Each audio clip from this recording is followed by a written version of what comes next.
राजनीति, आंदोलन, किसान, करप्शन, गरीबी, इन सभी मुद्दों पर आवाज उठाएगा अब तक न्यूज इंडिया।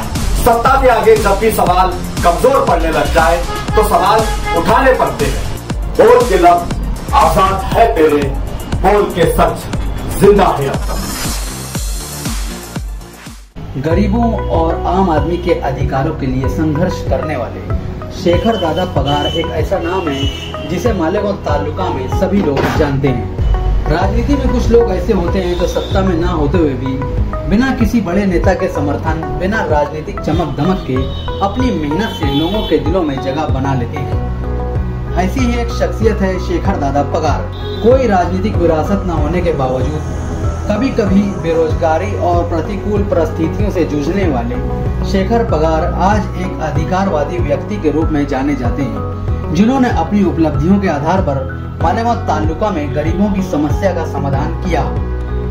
उनके पिता बाला साहेब मोतीराम पगार और माता अनीता बाला साहेब पगार अनपढ़ थे, लेकिन उन्होंने मोल भाव करके शेखर दादा को पाला पोसा और उन्हें उच्च शिक्षा दिलाई। शेखर दादा की शिक्षा की राह भी बड़ी कठिन थी।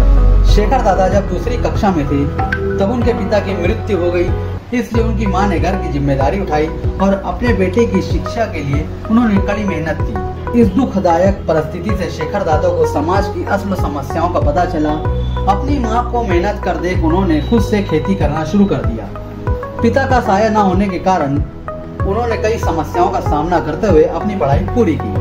डॉक्टर बाबा साहेब अम्बेडकर के विचारों से प्रेरित होकर उन्होंने अन्याय के खिलाफ लड़ने का फैसला किया। एक बार जब कड़मधरी गांव के आदिवासी बस्ती में बिजली की आपूर्ति नहीं थी, इस परिस्थिति में शेखर पगार ने खुद ही पोल उखाड़ कर आदिवासी बस्ती में ले गए और वहां बिजली की आपूर्ति शुरू कर दी। शेखर दादा की इस वीरता और दरिया दिली से आदिवासी भाइयों के चेहरे पर खुशी खिल उठी। शेखर दादा ने कई सामाजिक और राजनीतिक मुद्दों पर विरोध जताया। उन्होंने मछली पकड़ने वाले मछुआरों के लिए आवाज उठाई और न्याय भी दिलाया।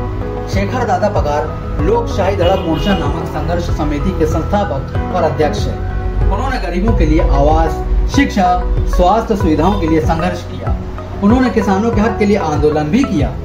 शेखर दादा का नाम गरीबों के लिए प्रेरणा है। उनके अथक प्रयासों ने कई लोगों की जिंदगी बदल दी है। समाज में अन्याय और शोषण के विरुद्ध लड़ने के लिए शेखर दादा की प्रेरणा एक सबक है। शेखर दादा पगार गरीबों और वंचितों के लिए एक प्रेरणादायक व्यक्ति हैं। उनके अथक प्रयासों और साहसी नेतृत्व ने कई लोगों का जीवन बदल दिया है। लोकशाही धड़क मोर्चा संघर्ष समिति द्वारा कड़मधरी गांव में शिव राज्य अभिषेक दिवस मनाया गया। लोकशाही धड़क मोर्चा संघर्ष समिति की पहली गांठ वर्ष बड़े जल्लोष के साथ मनाई गई। इस मौके पर लोकशाही धड़क मोर्चा संघर्ष समिति की पहली शाखा का भी उद्घाटन किया गया। शिक्षक निर्वाचन क्षेत्रों में चुनाव के लिए आयोजित कार्यक्रम में सब एकजुट हुए और 1 लाख रुपए का दान इकट्ठा किया गया। इस कार्यक्रम में क्रांति पाटिल, जीतू देसले, सागर पाटिल, कैलाश शर्मा, आर.डी. निकम सर, महेंद्र बोरसे, योगिता पाटिल, विजय चौहान, रमेश बोरसे, अमित पाटिल, विनोद शेलार, गणेश धात्रक, देवीदास पगार, विशाल पगार, शरद शिंदे, भूषण कछुए, मनोज गौली, योगेश गार्डे, विष्णु सोनवणे सहित ग्राम के नागरिक व महिलाएं बड़ी संख्या में उपस्थित थे। ब्यूरो रिपोर्ट अब तक न्यूज इंडिया।